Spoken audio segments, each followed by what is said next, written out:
조선여어를 찾아주셔서 감사합니다. 구독과 좋아요, 알림 설정 부탁드립니다. 창덕궁 인정전에는 서인과 남인 대신들이 줄지어 서 있었습니다. 붉은 단청 위로 아침 햇살이 스며들었지만 그 밝음 속에서도 신하들의 얼굴은 응달처럼 굳어 있었습니다.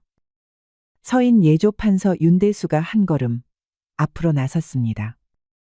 숙종을 향해 곡배한 뒤 또렷한 목소리로 말하였습니다.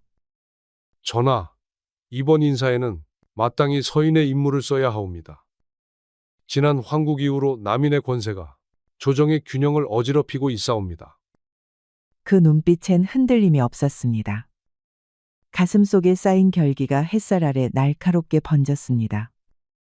이에 남인 이조판서 백유겸이 조용히 앞으로 나섰습니다. 윤판서를 정면으로 바라보며 입을 열었습니다. 윤판서의 말씀은 지나치옵니다. 정파가 다르다 하여 충심까지 거두려 드는 것은 옳지 않사옵니다. 인사는 조화로워야 국정이 곱고 맑아지는 법이옵니다. 두 사람의 시선이 허공을 가르며 마주쳤습니다. 그 순간 전각 안의 공기가 뚝 끊긴 듯 정적이 감돌았습니다. 신하들은 숨소리마저 죽인 채 두 판서의 말을 지켜보고 있었습니다. 백판서께선 늘 말이 유려하시오. 허나 백성들이 바라는 것은 말솜씨보다 실효 있는 정사일 것이외다. 그의 음성엔 눌러 담은 감정이 실려 있었습니다. 그 속엔 옛벗에 대한 아슬한 회한이 담겨 있었지요. 젊은 시절 나란히 과거를 오르던 그때가 아득하였습니다. 윤판서께서 말씀하시는 시료란 혹 서인만의 실리를 뜻하는 것이 아니겠죠? 백판서의 입가에 엷은 냉소가 스쳤습니다. 그는 윤판서의 눈빛에서 묘한 감정을 읽었지만 이미 돌이킬 수 없는 길 위에 서 있었습니다. 숙종은 묵묵히 두 사람을 바라보았습니다. 그 곁으로 박상궁이 조심스럽게 다가가 귓가에 무어라 속삭였습니다. 그때 전각 바깥으론 가느다란 봄비가 내리기 시작했습니다. 기와를 두드리는 빗소리가 긴장된 공기를 눅눅하게 적셨습니다. 백판서, 우리가 이토록 대립하여 무엇을 얻겠소? 조정은 분열되고 백성은 날로 시달리는데 말이오. 윤판서의 목소리는 잠시 부드러워졌습니다. 허나 백판서의 굳은 낯빛을 보며 이내 다시 단단히 굳었지요. 윤판서께서 진정 나라를 위하신다면 먼저 서인의 독선부터 거두심이 어떠하겠습니까? 그의 마지막 말엔 숨은 결의가 담겨 있었습니다. 눈빛은 흔들림 없이 윤판서를 꿰뚫었습니다. 윤판서는 그 시선 속에서 예전의 동지가 아닌 낯선 이의 냉기를 느꼈습니다. 시절은 사람을 바꾸어 놓는 법이었습니다. 그날 밤 남인 백판서의 저택에는 측근 몇 사람이 조용히 모여들었습니다. 촛불 아래 얼굴에 어른거리는 그림자 속으로 숨죽인 속셈들이 들락거렸습니다.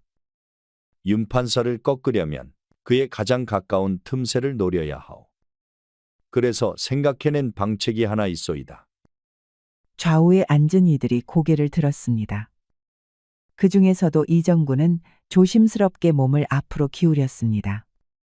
대감, 그 방책이란 어떤 것이옵니까? 윤판서는 민첩하고도 예리한 자라 상식적인 수단으론 어림없사옵니다. 내 딸 정란이를 윤판서에게 드리겠소. 정혼을 핑계로 화친을 청하는 척하면서 실상은 그 속을 파헤치는 것이외다.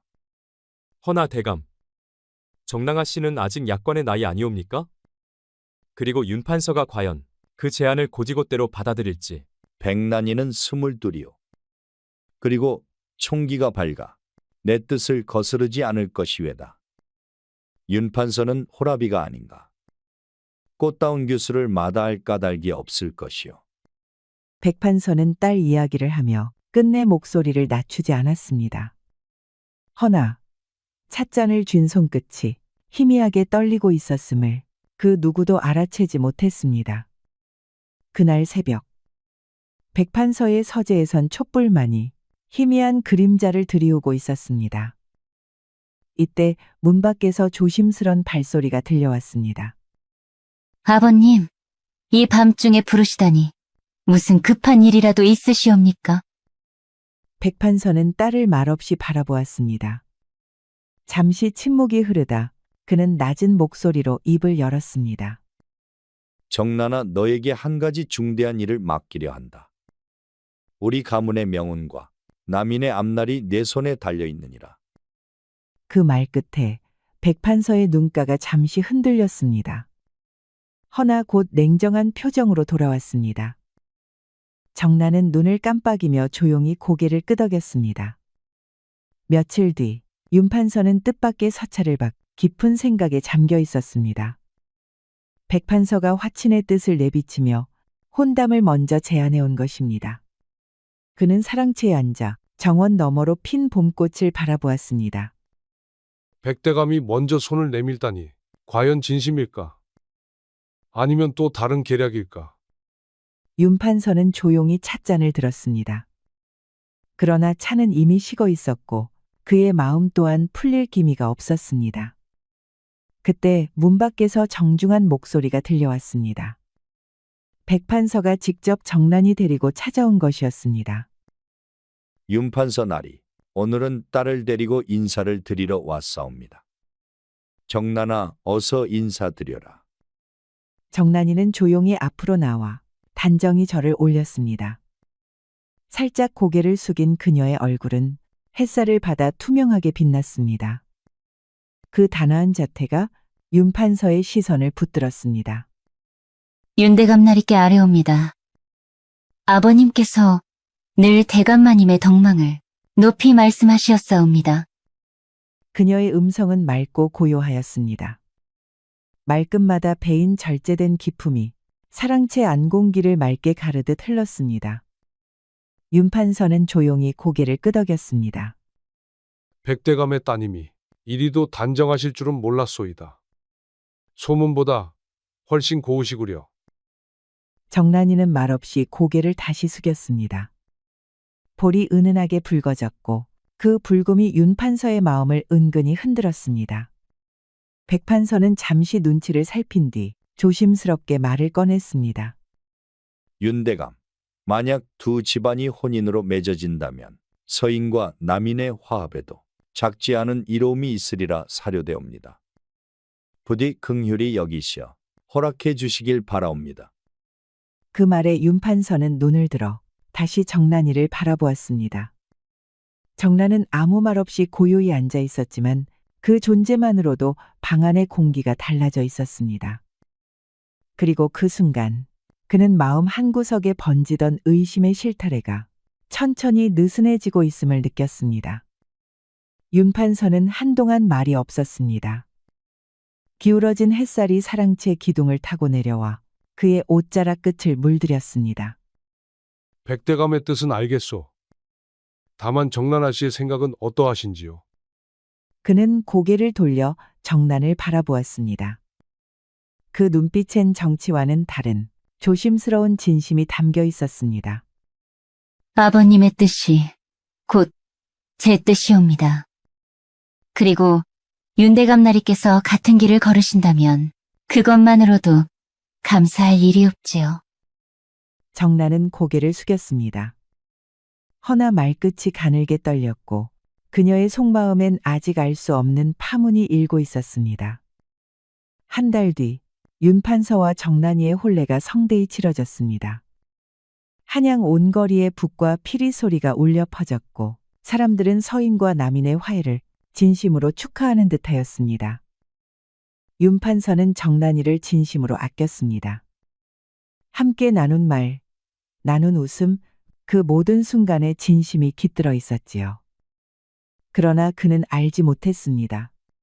그 모든 것이 정교하게 짜인 하나의 계책이었음을. 혼례가 지난 지 한 달쯤 되었을 무렵. 그날 밤 정난이는 조용히 몸을 일으켰습니다. 윤판서가 깊이 잠든 틈을 타 고요한 발걸음으로 서재로 향했습니다. 문을 열자 서안 위로 달빛이 번졌고 그 위엔 수많은 문서들이 쌓여 있었습니다. 정난의 손끝이 살며시 떨렸습니다. 그녀는 한참을 망설이다 이윽고 조용히 붓을 들었습니다. 그녀는 낮은 숨을 내쉬며 서인 진영의 인사 계획이 담긴 문서를 조심스레 옮겨 적기 시작했습니다. 그것은 남편이 신뢰로써 건넸던 기밀 중의 기밀이었지요. 다음 날 새벽, 정란이는 정해진 시각에 맞추어 한강 너머 외진 정자로 나섰습니다. 그곳에는 백판서가 기다리고 있었습니다. 이른 아침 안개 사이로 버들가지가 낮게 늘어져 있었습니다. 수고 많았다, 정란아. 윤판서의 기색은 어떠하더냐? 혹 의심의 기미는 없었느냐? 남편은 저를 전적으로 믿고 계시옵니다. 그러나 아버님, 이런 일을 앞으로도 계속해야 하옵니까? 정란이의 음성은 낮았고 그 속엔 억누른 갈등이 담겨 있었습니다. 그녀는 윤판서의 진심 어린 마음에 갈등을 겪고 있었습니다. 그 신뢰를 배신하는 것은 사람된 도리에서 어긋나는 것 같았지요. 이는 가문과 남인의 앞날을 위한 일이니라. 감정에 휘둘려선 안 되느니라. 그는 눈빛을 가라앉혀 말했지만 그 깊은 눈동자 어딘가엔 말 못할 미안함이 살짝 번져 있었습니다. 허나 그 또한 이미 돌아설 수 없는 길 위에 있었던 것이지요. 그날 오후, 햇살은 뜰마루를 넘어 안 채 깊숙이 스며들었고 그 아래 윤판서와 정란이는 마주 앉아 있었습니다. 찻잔 위로 피어오른 김이 느릿하게 퍼지며 두 사람 사이를 메웠습니다. 요즘 조정일이 심히 어지럽구나. 남인들이 또 무슨 술수를 꾸미는지 도통감이 잡히질 않네. 혹 서인 진영에서는 어떤 대책을 마련하고 계시옵니까? 제가 도울 수 있는 일이 있다면 기꺼이 돕고 싶사옵니다. 정란이의 말투는 조용했고 손끝엔 떨림이 실려 있었습니다. 자신의 입에서 나오는 그 말들이 스스로에게도 낯설게 느껴졌지요. 고마운 말이다. 허나 정치는 사내들이 짊어질 일이니라. 네가 곁에 있어주는 것만으로도 나는 충분히 든든하구나. 그는 조용히 정란이의 손을 덮었습니다. 그리고는 남인의 동향과 서인의 전략을 조심스레 풀어내기 시작했지요. 정란이는 그 모든 말을 가만히 새겼습니다. 차양 속에 섞인 윤판서의 진심이 오히려 그녀의 가슴을 무겁게 짓눌렀습니다. 며칠 후 이른 아침 서재문이 급하게 열렸습니다. 서인 대신이 땀에 젖은 얼굴로 서둘러 안으로 들어왔습니다. 대감 큰일이옵니다. 우리 진영의 기밀이 남인 측에 새어나가고 있사옵니다. 무슨 말이냐? 진영 안에 배신자가 있다는 것이냐? 그는 자리에서 벌떡 일어났습니다. 차마 믿기지 않는 표정으로 손에 쥔 문서를 내려다보았습니다. 지난 인사 계획서가 고스란히 남인에게 넘어갔사옵니다. 그들이 미리 대응책을 세운 걸로 보아 내부에서 흘러나간 것이 분명하옵니다. 문서의 모서리를 따라 윤판서의 시선이 천천히 흘렀습니다. 거기엔 분명 자신이 봉인했던 서인 핵심 전략이 담겨 있었지요. 그렇다면 그 문서들을 본인은 누구 누이더냐? 대감께서 깊이 신뢰하시던 이들 중에서도 혹시라도 수상한 이가 계시옵니까? 대신의 목소리는 낮았습니다. 공경과 조심이 섞여 있었지요. 그 또한 감히 짐작조차 하기 어려운 말을 이제야 입 밖으로 꺼낸 것이었습니다. 윤판서는 아무 대답도 하지 않았습니다. 그의 뇌리엔 정란의 얼굴이 떠올랐지만 곧 고개를 저으며 생각을 거두었습니다. 아니야. 정란이가 그럴 리는 없다. 아니다. 다른 가능성부터 살펴보자. 그는 자리에 앉아 두 손을 꼭 모았습니다. 그러나 마음 한구석, 작고 날카로운 의심 하나가 조용히 숨을 쉬고 있었습니다. 그날 오후 윤판서는 문득 정란의 말투와 걸음을 눈여겨보기 시작했습니다. 평소에는 스쳐 지나갔던 것들이 그날따라 하나하나 눈에 들어왔습니다.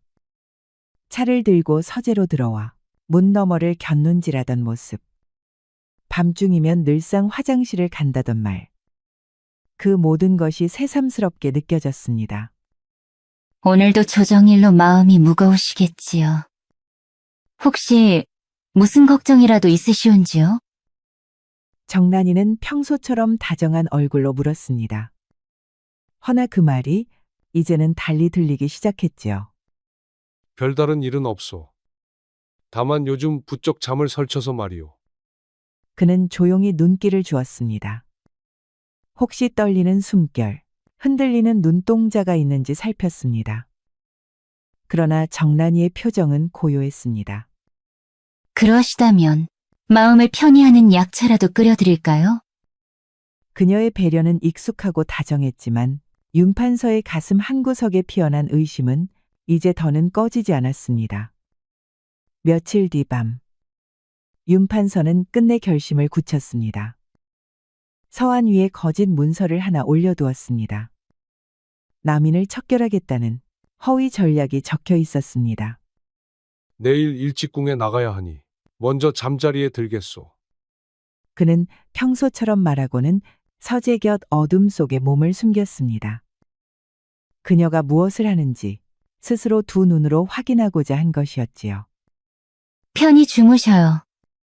저도 곧 들겠사옵니다. 정난이는 고개를 숙였습니다. 그 순간 눈길이 잠시 서안 쪽으로 스쳤습니다.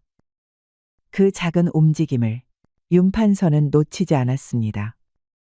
한 시즌이 지났을 무렵 정난이는 조심스럽게 서재문을 열고 들어섰습니다.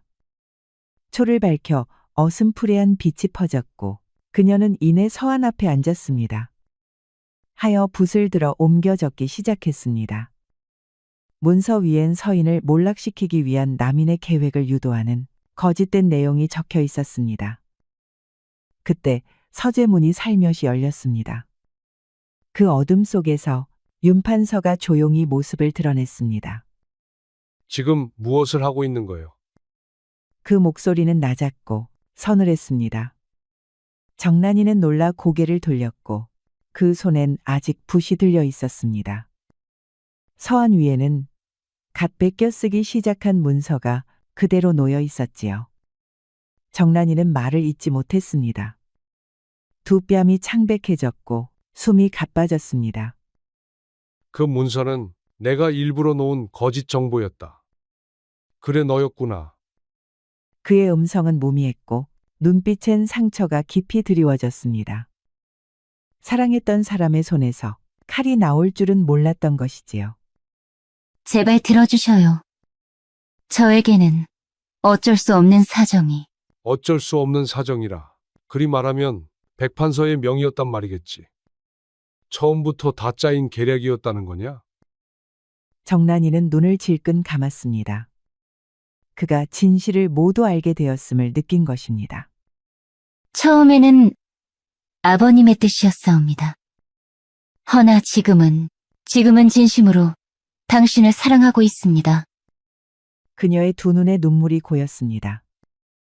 뺨 위로 또렷이 흘러내리는 물줄기가 서한의 문서를 적셨습니다. 이렇게 배신하면서도 사랑을 입에 담느냐? 너와 네 아비가 벌인 일은 반드시 그 대가를 치르게 될 것이다. 그는 문을 열고 서재를 나섰습니다. 뒤에는 말없이 무너진 정난이가 남아 있었습니다. 그 순간 윤판서의 마음 깊은 곳엔 슬픔과 분노, 그리고 차가운 결심이 서서히 피어오르고 있었습니다. 다음 날 아침, 창덕궁 인정전에는 서인과 남인 대신들이 나란히 도열해 있었습니다. 그러나 그날따라 정각 안의 공기는 유독 무거웠습니다. 그때 윤판서가 앞으로 나섰습니다. 숙종을 향해 깊이 절을 올리고 차분하되 단호한 음성으로 입을 열었습니다. 전하, 신이 오늘 조정에서 한 가지 중대한 사실을 고하오니 부디 진심으로 들어주시옵소서.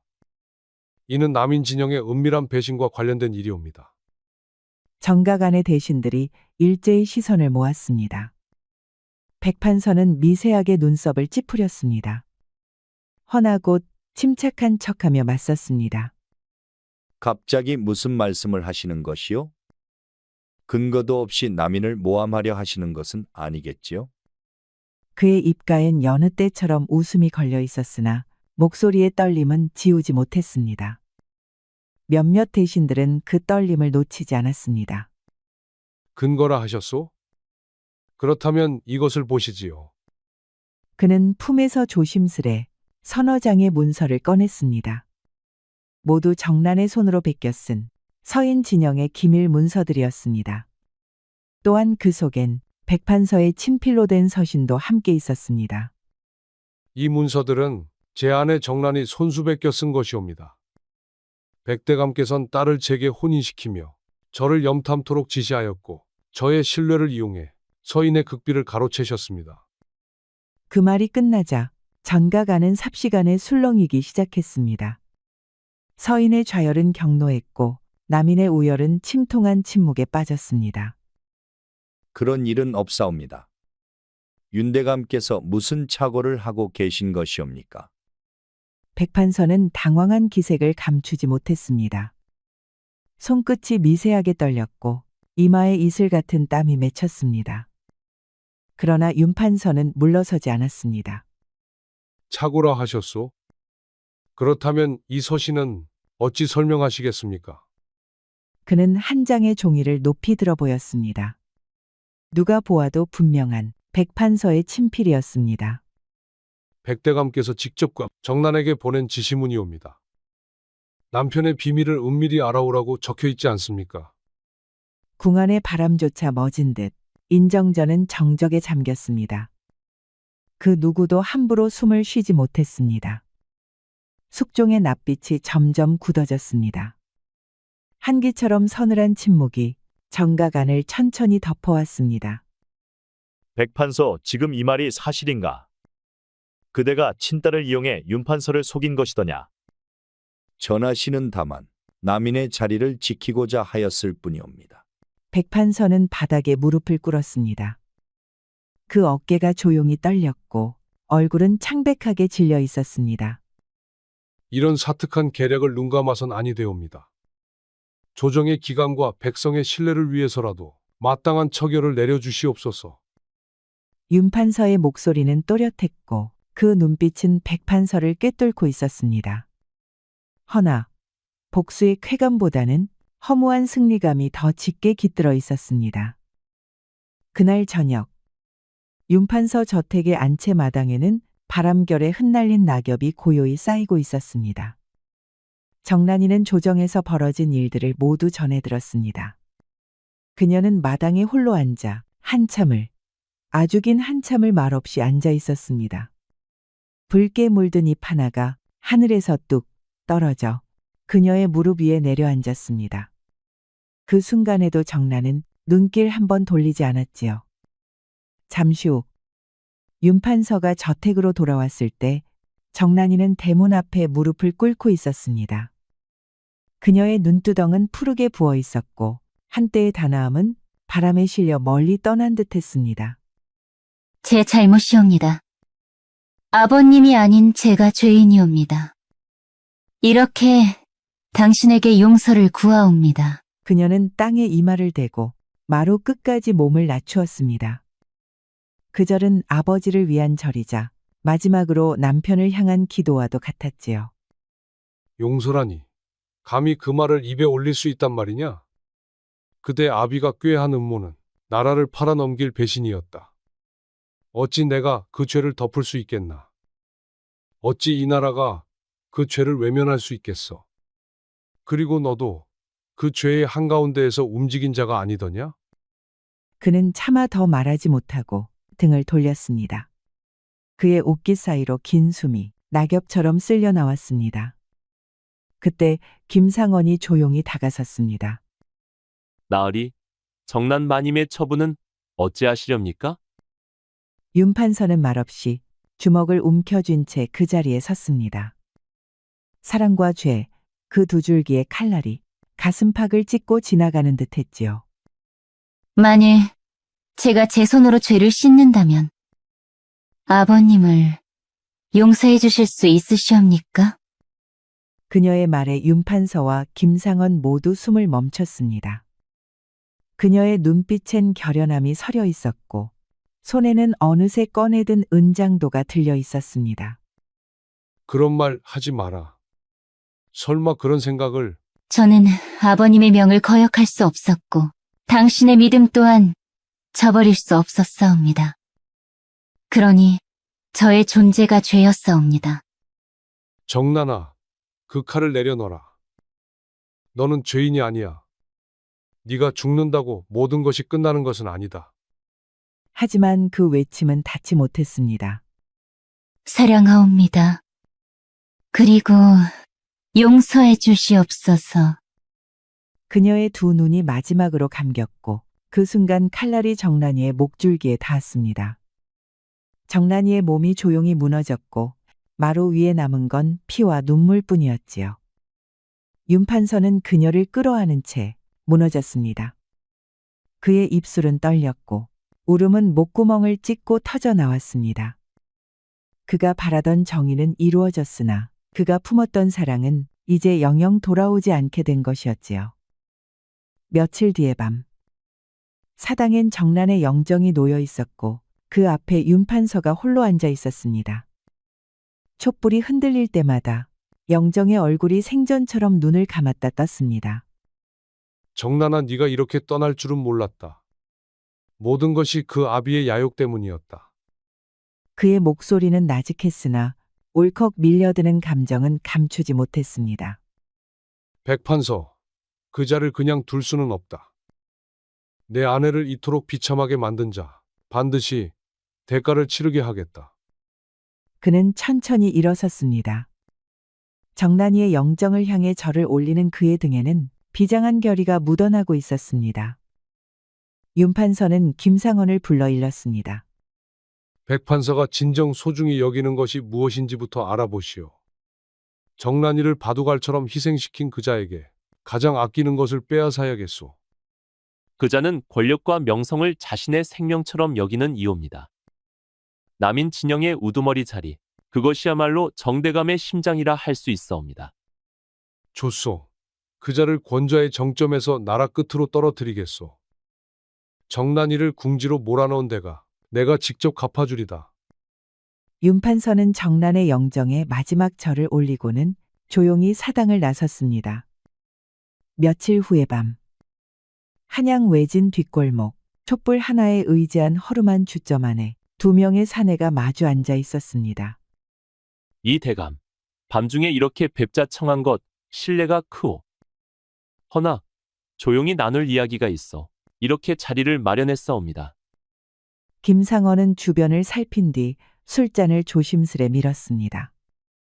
그의 얼굴에는 정막 속에 감춰진 계산이 어른거렸지요. 김대감께서 일이 은밀히 만나자 하시니 혹시 백대감과 관련된 일이옵니까? 이대감은 손끝을 술잔에 가져가며 말했습니다. 남인의 수장인 백판서에 대한 소문이 조정 안팎으로 번지는 중이었기에 그 역시 마음이 편치 않았지요. 백대감 말씀이요. 이대감께서도 잘 아시지 않소이까. 그분의 입지가 이제 그리 오래가지 못할 것이란 사실을. 허나 저는 아직 백대감의 사람으로 남아 있사옵니다. 그분을 두고 함부로 말을 옮길 수는. 그가 말을 마치기 전에 김상원은 품 안에서 무거운 주머니 하나를 꺼내 탁자 위에 조용히 올려두었습니다. 이대감, 그대처럼 총명한 분이라면 지금의 형세가 어떠한지 누구보다 잘 아실 것이오. 이제라도 슬기로운 길을 택하신다면 앞날이 훨씬 평탄해질 것이오. 저더러 무엇을 원하시는 것이옵니까? 이정구의 목소리는 낮고 조심스러웠지만 그 속에는 이미 타협의 기운이 묻어 있었습니다. 크게 어려운 일은 아니오. 그저 백대감께서 요사이 어떤 말씀을 하시는지, 혹 불경한 뜻이 담긴 문서가 오간 적은 없는지, 그런 사소한 것들을 알려주시면 그만이오. 그 말을 들은 이정구는 얼굴빛이 확 달아졌습니다. 순간 이 자리가 단순한 매수가 아니라 영모제를 씌우기 위한 덧침을 눈치챘지요. 백대감께서 아무리 정치적으로 과격하시다 해도 그런 일을 벌이고 있지는 않소이다. 이대감은 손을 내저으며 부정했지만 김상원은 오히려 침착한 태도로 술잔을 비우고 말았지요. 허나 사람의 뜻은 때로 드러내지 않아도 글로는 남는 법이지요. 혹시 백대감께서 이런 문서를 받아보신 적은 없으신지요? 그는 조심스럽게 품을 열어 한 장의 문서를 꺼내어 내밀었습니다. 백판서의 필체를 정교하게 모사한 영모를 암시하는 가짜 서찰이었지요. 이건 백대감의 필치와 너무도 흡사하옵니다. 허나 진짜인지 아닌지 제가 어찌. 이대감은 문서를 받아들고 망연히 쳐다보았습니다. 종이 위 글자는 살아있는 듯 생생했고 그 문맥 또한 실제로 백판서가 썼을 법한 내용처럼 보였지요. 이 문서를 백대감께 전해보시지요. 그리고 그의 반응을 유심히 살펴주십시오. 만일 이 문서가 진짜인 양 받아들여진다면 이대감께서도 그 자리에 함께 계신 것으로 간주될 수 있사옵니다. 만약 제가 이 일에 협조한다면 제 신변은 확실히 지켜주실 수 있겠습니까? 물론이요. 윤판서께서도 이대감의 해안을 분명 높이 사실 것이외다. 걱정 마시오. 이제 백대감의 운명은 이미 정해진 길을 향해 나아가고 있으니. 김상원은 무겁게 가득 찬 주머니를 이정구 앞으로 밀었습니다. 동전이 찰그랑 울릴 때 그 소리는 조용한 주점 안을 긴장으로 물들였지요. 그리고 그 순간 윤판서의 복수는 비로소 현실로 움직이기 시작했습니다. 며칠 뒤 한양형장. 짙은 먹구름 아래 겨울바람이 뼛속까지 파고들었습니다. 그날은 백판서의 처형일. 아침 일찍부터 인파가 몰려들었고 모두가 침묵 속에 무언가를 기다리고 있었지요. 윤판서는 형장 한편에 서서 매서운 눈빛으로 이 모든 광경을 지켜보고 있었습니다. 한때 정란의 아버지였던 남인의 거두 백판서. 이제는 영모의 죄인으로 결박당한 채 끌려 나오고 있었지요. 그의 관복은 찢기고 수염은 흐트러졌으며 그 오만하던 눈빛에도 절망만이 남아 있었습니다. 억울하다. 나는 결코 영모를 꾀한 적이 없노라. 이 모든 건 조작이고 날조다. 그가 마지막까지 울부짖었지만 그 외침은 찬바람에 흩어질 뿐 그 누구도 귀 기울이지 않았습니다. 너무나 완벽했던 증거. 너무나 치밀했던 함정. 형리의 손이 들린 칼이 천천히 하늘을 가르며 솟아올랐습니다. 사람들의 숨소리마저 얼어붙은 그 순간 백판서가 마지막으로 입을 열었습니다. 이놈, 기어코 나를. 딸아이도 죽게 만들고 나 또한. 말은 끝내 채 이어지지 못했습니다. 형리의 칼이 내려오는 순간 백판서는 숨을 거두었지요. 순간 형장은 무거운 침묵에 잠겼습니다. 그 누구도 쉽게 입을 열 수 없었지요. 윤판서는 묵묵히 그 자리에 섰습니다. 바람이 옷깃을 휘날렸고 그의 눈빛에는 오랜 원한을 갚은 자의 차가운 만족이 스며 있었습니다. 형장의 소라는 점차 가라앉고 사람들도 하나둘 흩어졌습니다. 백판서의 시신은 차가운 거적에 씌워져 무덤도 없이 끌려갔고 그 자리는 다시 정막만이 남았지요. 하지만 윤판서는 떠나지 않았습니다. 그는 여전히 그 자리에 서서 바닥에 얼룩진 핏자국을 말없이 내려다보았습니다. 복수는 이루어졌건만 가슴 한편엔 알 수 없는 무거움이 내려앉고 있었습니다. 그날 저녁 윤판서는 사랑채에 홀로 앉아 있었습니다. 백판서가 처형된 날 저택엔 승리의 기쁨 대신 낯빛 침묵만이 내려앉았지요. 잠시 후 김상원이 모습을 드러냈습니다. 그의 얼굴엔 여전히 충직한 미소가 걸려 있었지요. 온갖 폐악질을 부리던 백판서도 마침내 저승기를 갔군요. 이제 정남마님의 원한도 풀리고 꼴도 보기 싫은 남인놈들도 활개치지 못할 겁니다. 하지만 윤판서는 대꾸하지 않았습니다. 그의 찻잔은 식어 있었고 눈빛엔 어딘지 모를 침울함이 감돌았지요. 이것이 과연 옳은 일인가 싶다. 말끝이 씹혔습니다. 그가 느끼는 공허함은 결코 양심의 소리가 아니었지요. 단지 본인이 기대했던 만족감이 오지 않은 것에 대한 당혹감이었을 뿐. 혹시 후회라도 하시는 것이옵니까? 후회, 그럴 자격이 있긴 한가.